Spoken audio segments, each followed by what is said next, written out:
Hello again. In this video, we're going to continue talking about passing data inside of Bardeen, but in this specific video, we're going to go over field mapping and how to do that inside of Bardeen. So as always, we're going to open up our Bardeen app, and I actually have the same playbook that you saw in the previous data video.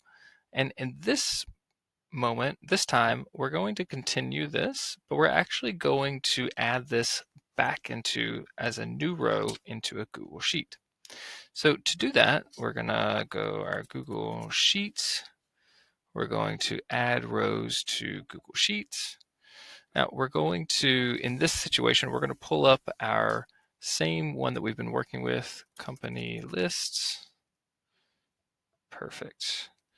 And in this case, we are going to select our research tab.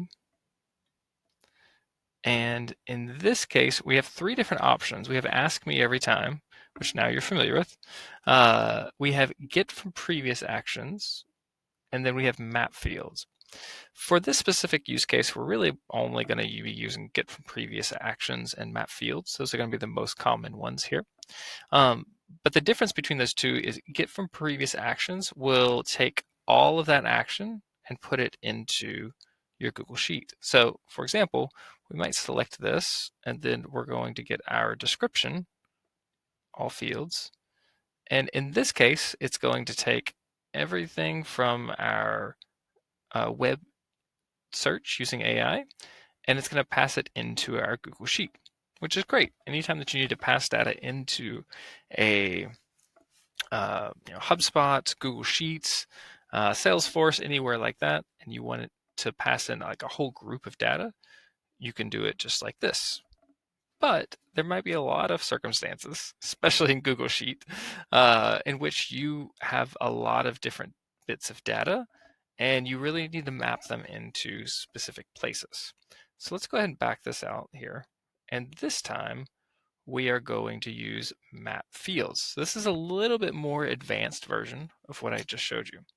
So in this one, you'll see on the right, your Google Sheet, you're going to see all the headers that it's pulling from that Google Sheet. Now you can adjust, add, or change this, and that's perfectly fine. But these are the ones that already exist inside of that Google Sheet. Now, if I want to add new rows, net new rows, then I can just click Add Column, and I can say whatever I would like to put in. I could say like first name if I wanted to, and then last name. And then now, whenever I run this, it's actually going to make new columns for that first name and last name. But before we get that far, we need to actually tell Bardeen what data needs to go where here in this situation. So for our description, if you remember in our step 2, we actually do have an AI generated description of our companies. So to map that, we're going to click on this here, and we're going to go to get from previous actions. And then our action 2 is where we found our AI generated description. And then we're going to click on our response here.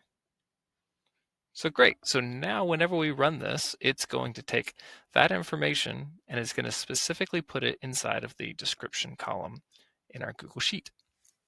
Now, if we wanted to map additional bits of information here, then we could continue this by going to get from previous action. We're going to go to action 1. And in this case, we're going to select company name. Same thing for our domain. Whoops, this one. There we go. Our domain. And that's pretty much all we have at the moment. So, but you can continue if you were enriching these companies and you were actually getting additional information, then you could also put in their LinkedIn, put in first name, last name. This can really be expanded to a quite complex amount of fields as you continue to do more and more complex automations. But this is the basics of how you would do field mapping inside of Bardeen. Thanks.